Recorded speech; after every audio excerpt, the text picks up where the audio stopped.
Pemirsa, kita akan memasuki Habarnang Panambayan. DPRD Banjarmasin menggelar rapat paripurna terkait pergantian unsur pimpinan alat kelengkapan Dewan masa sisa jabatan periode 2019 sampai dengan 2024 beisukan Senin 4 April 2022. Dengan unsur pimpinan alat kelengkapan Dewan yang baru ini diharapkan untuk bisa lebih meningkatkan kontrol pada pemerintah kota, salah satunya tugas wan fungsi DPRD yang ada di komisi.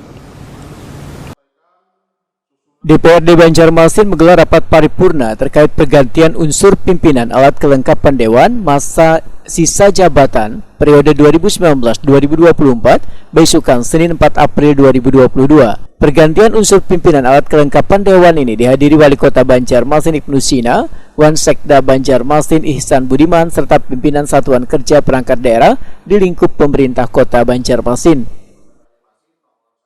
Hari ini sehubungan dengan hal tersebut telah masuk permintaan Wakil Ketua DPRD Banjarmasin Matnor Ali FSE Waitakuni Prima TV memedahkan pergantian unsur pimpinan alat kelengkapan Dewan sudah melalui kesepakatan dan keputusan praksi masing-masing. Politisi Partai Golkar ini berharap dengan unsur pimpinan alat kelengkapan Dewan yang baru ini untuk bisa lebih meningkatkan kontrol pada pemerintah kota, salah satunya tugas wan fungsi DPRD ada di komisi. Dari sejak dini hari ini besok sudah bekerja, ya. Terutama bekerja besok itu harus ada waktu, misalnya pembahasan RKPJ. Nah, tahapan-tahapan RKPJ ini juga harus kita minta, dan bukan saja kita berharap pada pembahasan RKPJ saja, artinya kita lebih aktif dalam memfungsikan pengawasan kita terhadap pemerintah kota. Dalam hal ini bukan pengawasan untuk mencari salah, artinya kita bersama-sama berminyak tangan untuk membangun kota Banjarmasin seperti apa.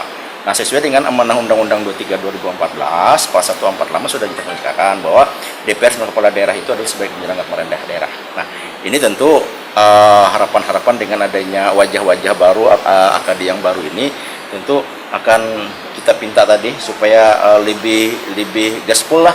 Apalagi di tahun 2022, kemudian ketika memasuki di tahun 2003, ada suatu tahun politik.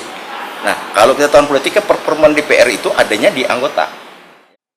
Sementara itu unsur pimpinan alat kelengkapan Dewan yang baru untuk Ketua Komisi 1 dijabat Muhammad Faisal Haryadi dari Partai Amanat Nasional menggantikan Saud Nathan Samosir dari PDI Perjuangan. Ketua Komisi 2 dijabat Awan Subarkah dari PKS yang menggantikan Muhammad Faisal Haryadi dari Partai Amanat Nasional. Kemudian Ketua Komisi 3 dijabat Hilya Aulia dari Partai Kebangkitan Bangsa menggantikan Muhammad Isnaini dari Partai Gerindra. Untuk Ketua Komisi 4 dijabat Saud Nathan Samosir dari PDI Perjuangan menggantikan Nur Latifah dari Partai Golkar. Sedangkan pimpinan Badan Pembuat Peraturan Daerah atau Bapemperda dijabat Dharma Sri Handayani dari Partai Golkar menggantikan Arupa Arif dari Partai Persatuan Pembangunan. Ketua Badan Kehormatan dijabat Muhammad Isnaini dari Partai Gerindra menggantikan Abdul Gais dari Partai Demokrat.